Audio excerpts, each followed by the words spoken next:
Okay, so welcome to our third lesson in this unit. So we're focusing today again on Unit 2, which is the unit we've been continuing with.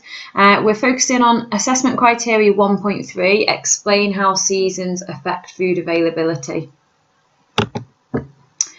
For this assessment criteria, a pass level candidate will be expected to explain how seasons affect food availability, and a merit level candidate should be able to explain how seasons affect availability, but in detail. That word again, we're used to it now, so we need to be from everybody who is targeted a merit and above, be explaining in detail.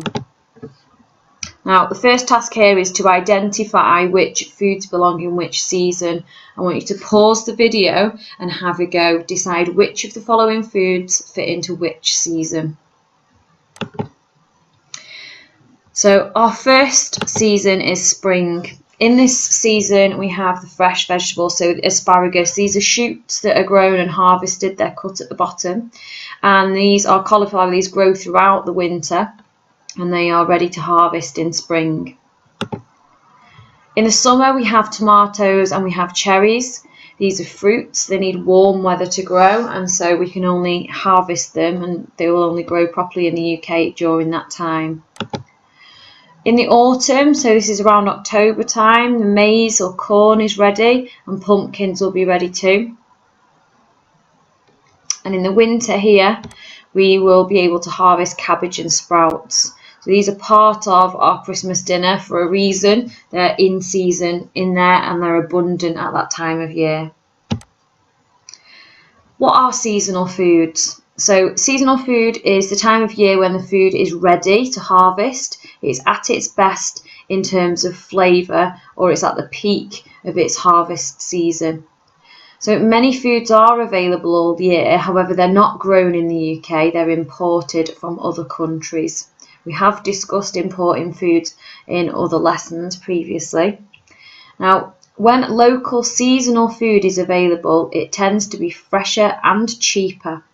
There's been less travel or storage from farm to fork. An example of this will be tomatoes grown in the UK in a greenhouse in the summer. They'll be fresher and they'll have more nutrients than tomatoes that have been flown over from Spain or Morocco and have been held in cold storage for a number of days, possibly even up to a couple of weeks. So why do we need to have seasonal food, or why should we have seasonal food? Because foods are usually harvested when they're at their peak. They've typically got the most flavour and nutrients at this time. The food tends to be tastier, healthier and better for the environment because of the reduced travel that the fruit does or the vegetable does. Now, looking at different seasons, we will have a printed resource to have a look at what foods are available when to support you in your work. This is just a quick run through. So as a reminder, spring season, we've got asparagus, cauliflower, we've also got rhubarb and we have got watercress. This here is something called purple sprouting broccoli. It's also ready in spring. Summer season, we have fresh baby spinach, tomatoes, cherries, courgettes, plums and strawberries. Autumn season, we have apples. We know this, we have eco abundance of apples at the moment.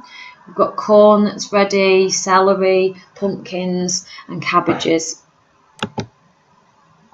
Throughout the winter season, we have sprouts, we have carrots, cabbages, we've got white potatoes that are ready towards the winter season.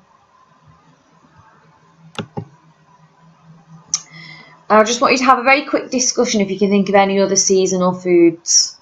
Pause the video while you have a discussion. Okay, so now on to the task. What evidence do you have to provide for this assessment criteria? Well, today you're going to be given the materials to create a poster, and this poster must show examples of seasonal foods. You must discuss the advantages of seasonal foods.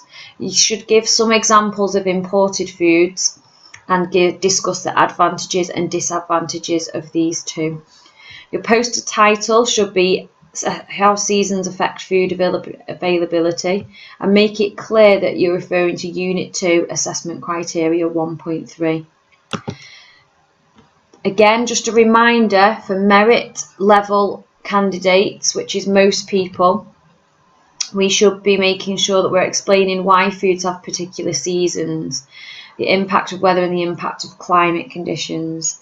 We could have a look at comparisons between fruits from the UK and other providers, and we should explain with reasons how seasonal foods differ from imported foods, making reference to cost, nutritional value and taste.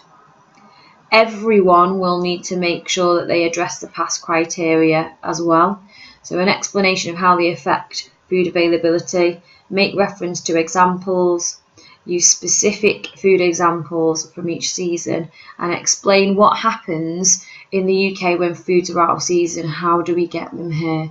Making reference to import providers.